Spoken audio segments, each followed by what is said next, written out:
Hey guys, Shanto here. 2020-এর জানুয়ারি মাসে smartphone কোম্পানিগুলো তাদের কোন কোন ফোনগুলোকে লঞ্চ করবে সেটাই জানার সময় এসে গিয়েছে এখন। সো চলুন এই ভিডিওর মাধ্যমে পুরোটা জানা যাক। সো প্রথমে যে স্মার্টফোনটি এই তালিকায় রয়েছে তার নাম হচ্ছে গিয়ে রিয়েলমির X50। এটা হবে রিয়েলমির পক্ষ থেকে প্রথম 5G স্মার্টফোন, যেখানে কিনা ডুয়াল পাঞ্চ হোলের ডিসপ্লে ব্যবহার করা হবে। তাছাড়া পেছনের দিকে 64 মেগাপিক্সেলের কোয়াড ক্যামেরা সেটআপও থাকবে।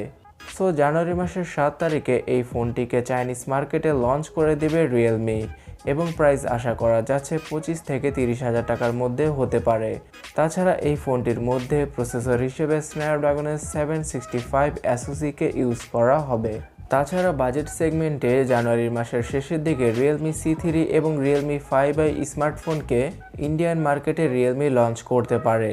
রিয়েলমি C3 স্মার্টফোনের মধ্যে থাকবে মিডিয়াটেকের G70 SoC-টি, যেটা কিনা G90T প্রসেসরেরই একটি লাইটার ভার্সন। তাছাড়া 5000 mAh-এর হিউজ একটা ব্যাটারি ইউজ করা হবে এই বাজেট সেগমেন্টের ফোনটির মধ্যে। ইন্ডিয়ান মার্কেটে আশা করা যাচ্ছে যে 6 থেকে 8,000 রুপির মধ্যে রিয়েলমি C3 ফোনটিকে লঞ্চ করা হতে পারে। তাছাড়া রিয়েলমি 5i স্মার্টফোনকে 9,000 রুপির মধ্যে লঞ্চ করা হতে পারে।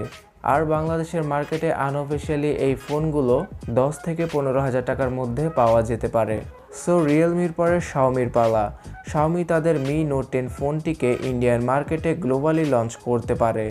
মি নোট 10 স্মার্টফোনটি হচ্ছে গিয়ে শাওমির এমন একটি স্মার্টফোন যেখানে কিনা তারা ওয়ার্ল্ডের ফার্স্ট কোম্পানি হিসেবে 108 মেগাপিক্সেলের ক্যামেরা সেন্সর ইউজ করেছিল। তাছাড়া এই ফোনটির রিয়ার সাইডে থাকছে প্যান্থা ক্যামেরা সেটআপ এবং সামনের দিকে থাকছে 32 মেগাপিক্সেলের সেলফি ক্যামেরা। আর ডুয়াল কার্ভ এজের ওএলইডি প্যানেল ইউজ করা হয়েছিল এই ফোনটির মধ্যে। এবং বাংলাদেশের মার্কেটেও আনঅফিশিয়ালি এই ফোনটি 35 থেকে 40,000 টাকার মধ্যে পাওয়া যাচ্ছে। সো এবার দেখারই পালা মি নোট 10-এর ইন্ডিয়ান ভেরিয়েন্টে তেমন কোনো চেঞ্জ নিয়ে আসে কিনা শাওমি। তাছাড়া শাওমির পক্ষ থেকে তাদের মি মিক্স 4 স্মার্টফোনটিকে আগামী 10ই জানুয়ারি লঞ্চ করা হতে পারে। এখনও পর্যন্ত যে লিক এবং রুমার আসছে সেই অনুযায়ী আন্ডার ডিসপ্লে ক্যামেরাকে ইউজ করা হতে পারে এই ফোনের সেলফি ক্যামেরা হিসেবে। তাছাড়া রিয়ার সাইডের ক্যামেরাটিও হতে পারে 108 মেগাপিক্সেলের। এবং শাওমির অতীত যদি আমরা দেখে থাকি তাহলে মি মিক্স সিরিজের সাথে তারা কিন্তু নতুন কিছু ইনোভেটিভ সবসময় নিয়ে আসে। সো এবার দেখারই পালা আগামী 10ই জানুয়ারি মি মিক্স 4 স্মার্টফোনটিকে আদৌ লঞ্চ করে কিনা শাওমি, আর নতুন কোনো ইনোভেশন আমরা দেখতে পাই কিনা এই ফোনটি থেকে। সো ফ্রেন্ডস, এখনও পর্যন্ত যদি ভিডিওটি ভালো লেগে থাকে তাহলে অবশ্যই লাইক করুন এবং এই চ্যানেলটিকে সাবস্ক্রাইব করে রাখুন পরবর্তী ভিডিওগুলো মিস না করতে চাইলে। রিয়েলমি শাওমির পরে এবার স্যামসাং সম্পর্কে কথা বলা যাক। স্যামসাংয়ের নোট 10 লাইট স্মার্টফোনটি জানুয়ারি মাসের মাঝ বরাবর লঞ্চ করতে পারে স্যামসাং।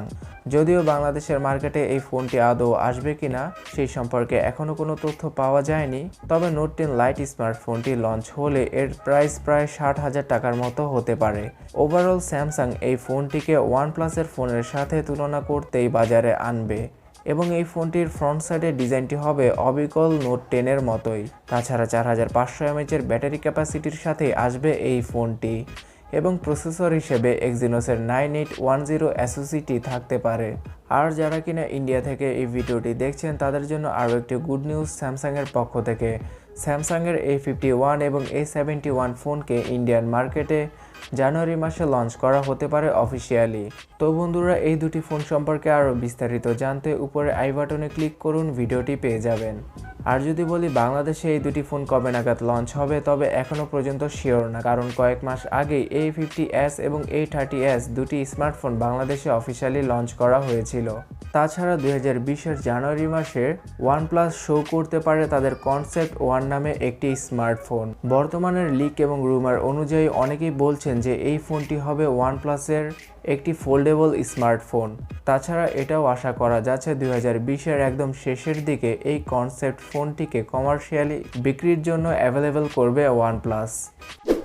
তো বন্ধুরা, ওয়ানপ্লাসের পরে তার চাচাতো ভাই ওপ্পোর পালা। ওপ্পো অনেকদিন যাবত তাদের অ্যাপ সিরিজের কোনো স্মার্টফোন লঞ্চ করেনি। সো জানুয়ারি মাসে হতে পারে তারা তাদের F15 এবং F15 Pro নামে দুটি মডেলের স্মার্টফোন বাজারে আনতে পারে। অনেকেই হয়তো বলতে পারেন যে F11-এর পরে একদম F15 কেন? আসলে চাইনিজ মার্কেটে 13 নাম্বারকে আনলাকি মনে করা হয় এবং অ্যাপ সিরিজের স্মার্টফোনগুলো সবসময় বিজোড় সংখ্যার সাথেই আসে। তবে সুপার ফাস্ট চার্জিং এবং 5 হোল ডিসপ্লের কাটআউটের সাথে আসার সম্ভাবনা রয়েছে এই দুটি স্মার্টফোনের। তাছাড়া ভিভো তাদের S1 Pro স্মার্টফোনকে বাংলাদেশের বাজারে নিয়ে এসেছে।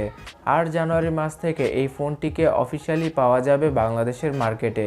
S1 Pro স্মার্টফোনটিতে থাকছে স্ন্যাপড্রাগনের 665 SoC, তার সাথে 4500 mAh এর ব্যাটারি এবং 48 মেগাপিক্সেলের কোয়াড ক্যামেরা সেটআপ থাকছে পেছনের দিকে। সো ভিভো বাংলাদেশে এই ফোনটির 8GB র্যাম এবং 128GB স্টোরেজের জন্য দাম রেখেছে 26,990 টাকা।